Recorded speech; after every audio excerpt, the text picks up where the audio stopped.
and it won first place for accessories.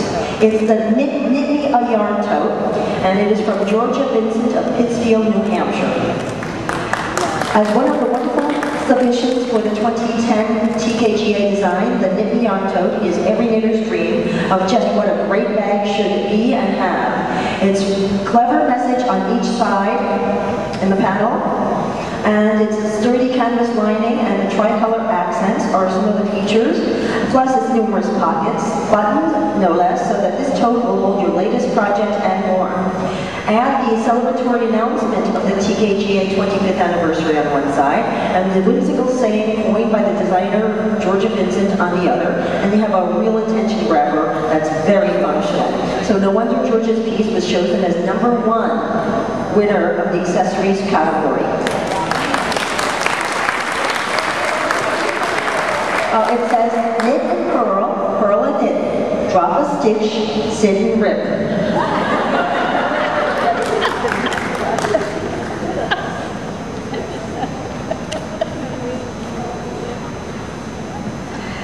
From Gwen Bortner of Knitability, we have the Argyle Entrelac Bolero, and it's one of the many designs from Gwen's new book, Entree to Entrelac, being published next month by XRX. The Bolero was a great introduction to Entrelac, as its only feature on the lower border is in Entrelac. Knit in a double strand of collage yarns. Luscious, it is a quick knit, and the perfect cardigan for the colossal seasons or overly air-conditioned buildings.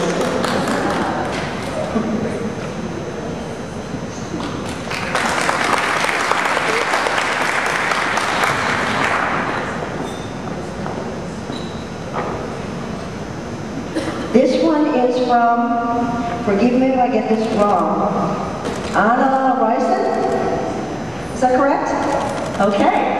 And it is a sparkly white kid haze yarn from Rowan, and it's used to knit a long lacy rectangle shape that drapes with low-hanging points at the side when worn. She started the lace border from Victorian Lace Today by Jane Sowerby and knitted in the silver beads along the edge. She then picked up the stitches to knit the middle section with drop lace, and lastly knitted on the remaining border.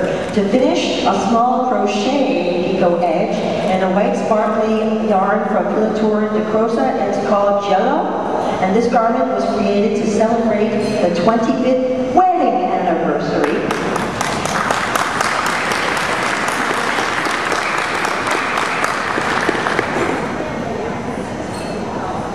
Anna is from Australia, and well,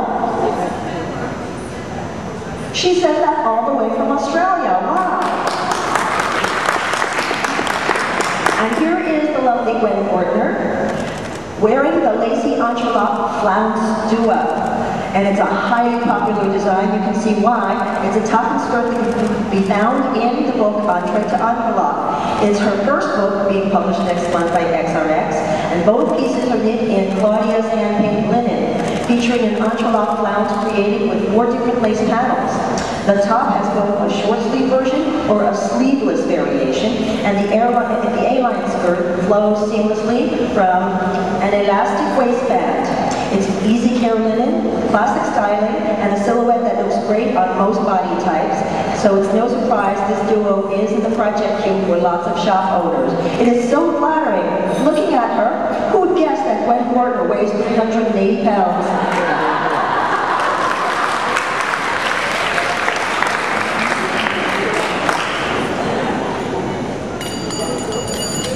I can say that because Gwen and I are pals. And this lace stole, maybe not after this, no. This lace stole is by Molly Ferrante, and it features a beautiful triangular island pattern that's grafted in the center to create a lovely symmetry. And the edges feature a chevron lace pattern that's adorned with, Matsuno seed beads. Cherry Tree Hill Super Sock Solid makes it a very wearable stole for all seasons.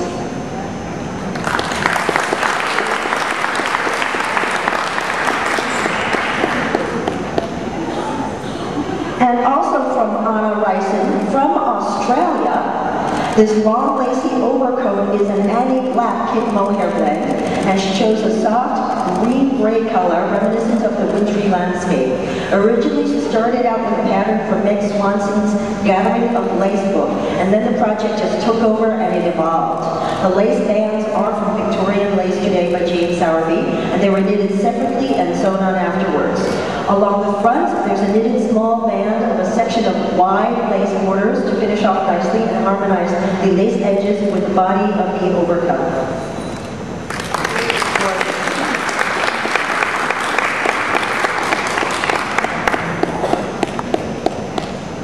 And here we have veteran Joe Trouter. Diamonds and Triangles. It is a Gansey actually by Beth Brown Rensel, and this Gansey is knitted in Blackwater Abbey yarn at 5 stitches to the inch. It includes vents at the sides, underarm gussets, and neck gussets on the shoulders. And the pattern is available from Blackwater Abbey Yarns in Colorado. That's www.abbeyarns.com.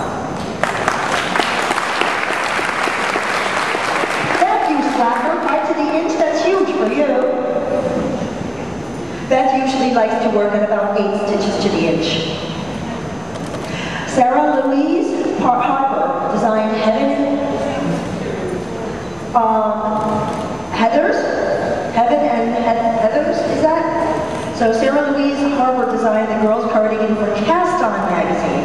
It's a simple slip stitch pattern which combines asymmetrically with plain stockinette, and it makes for a very appealing visual interest. It's knit in brown sheets, lamb's pride superwash, and the cardigan is wonderfully practical. And it's an affordable yarn. It's simply knit into an easy care, stylish garment, and what could you want more for the little girl in your life?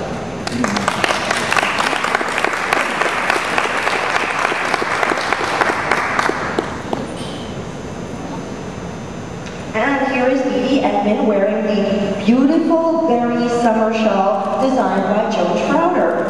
It is a pattern, from Fiber Trends. It's published by Fiber Trends. And it's knit with Lorna's Lace's Helen's Lace, or a similar lace weight, half wool, half silk.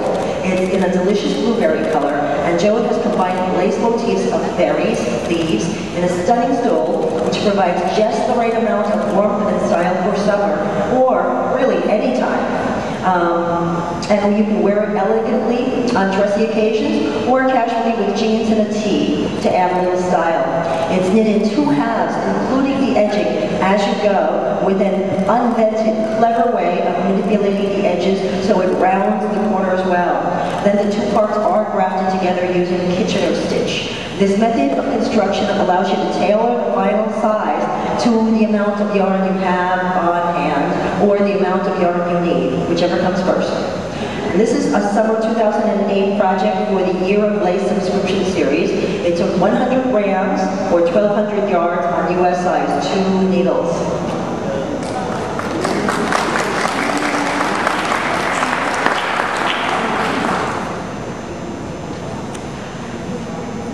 Natasha Davis did this rose trellis cardigan.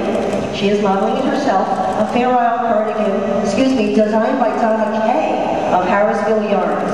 So it's a Donna Kay design worn by Natasha. And it is a 100% wool Shetland with 2 designs, one for the body, one for the sleeves. The buttonholes are loops crocheted into the band after finishing. It's fun to knit and it wears very well. And Natasha says it is her favorite sweater. Good job, Natasha.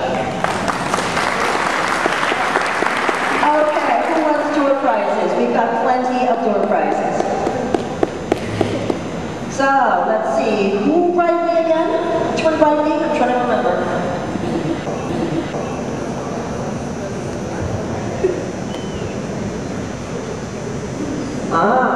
And this is a ruffled pullover from Laura Bryant.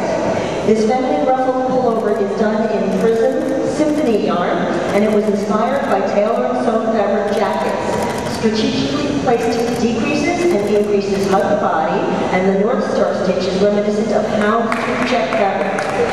Not meant to be worn as an open jacket, the garment front is nevertheless work to facilitate the front ruffle, and then it is sewn together. And this pattern is one of the very special ones from the 25 designs appearing in the fall TKGA anniversary issue of Cast On. Can't wait.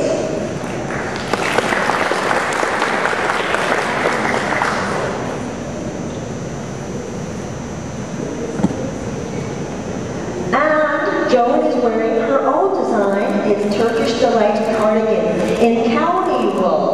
This cardigan uses a fingering weight wool dyed in Estonia. It has those really long colorways, so two balls of the same rainbow colorways are used in this stranded two-color technique, making sure that A, there is an equal amount of background versus pattern stitches, and B, that the two balls are started at the opposite ends of the color wheel to ensure the degree of color difference remains consistent throughout. So the yarn does all the work for you. It changes by itself, but it takes a really, really long time to change. Right, Joan? There are 3 different Turkish patterns that are used, and the main pattern on the body is a mirror image down the center of the back. Turn around. The sweater is knit in the round, of course, and steeped at the front and armholes. Both the round neck and the set-in armholes are shaped within the knitting. Garter stitch combined with the color patterns make up the borders. Note, the lower border has staggered garter so that you won't flip at the bottom. So there are more ridges in the orange than there are in the blue. Shoulders are sloped with concentric short rounds, not short rows. Sleeves are then picked up and worked down with double decreases up the middle of the sleeve, and then angles the sleeve and eliminates that underarm fabric bulge. Black Shetland jumper wool provides the contrast in the sleeves and the band. Of course, finish it with the dichroic glass buttons from Michael and Sheila Ernst in Oregon. That's www.glasspens.com to complete that rainbow. Lovely, Joan.